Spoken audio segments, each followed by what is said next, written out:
Okay, now things are getting a little more serious. The feeling of swimming against the tide was now a feeling of drowning in the dead marshes. I barely had the energy or will to raise a hand for help, but raise a hand I did. Back at Mum and Dad's, I had to lean on the furniture to get around. I propped myself up in front of the bathroom mirror and looked at myself for the first time in a very long time. I saw the mask of death.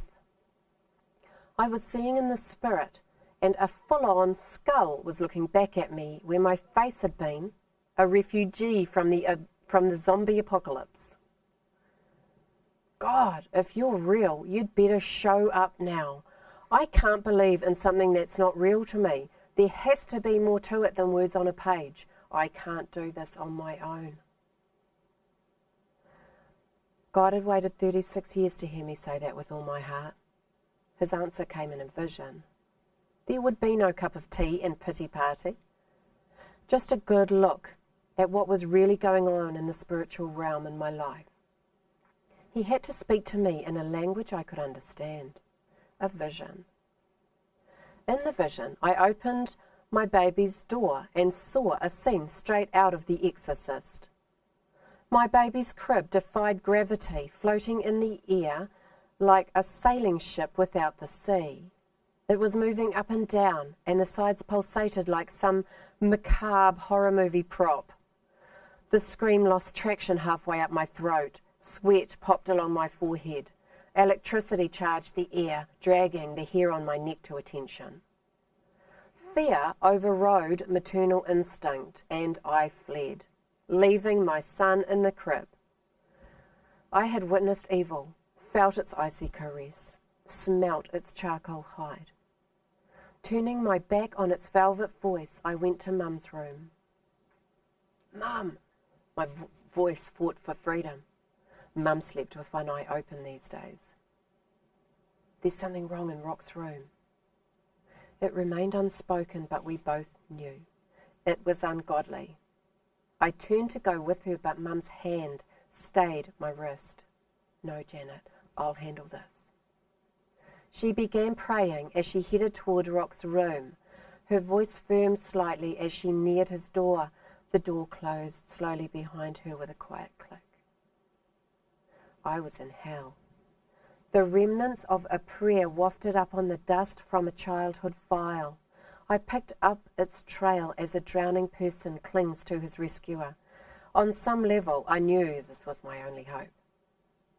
Our Father who art in heaven.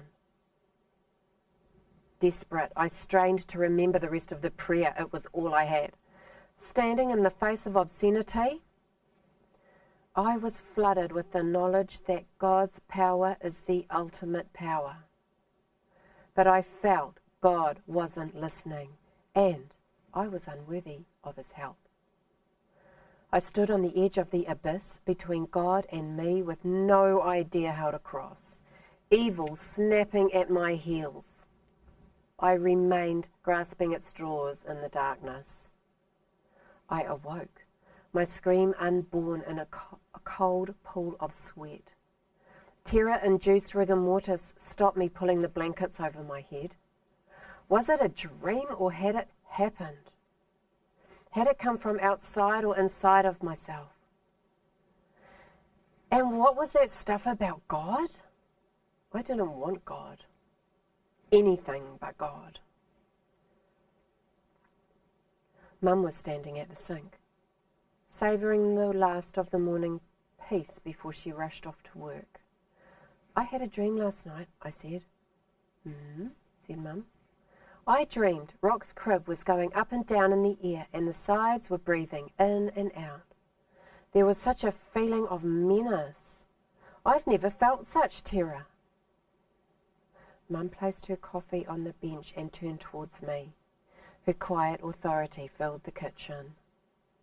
When I got up this morning, I didn't know you'd taken Rock to your bed. I went in to check on him and was struck by the chill in the room.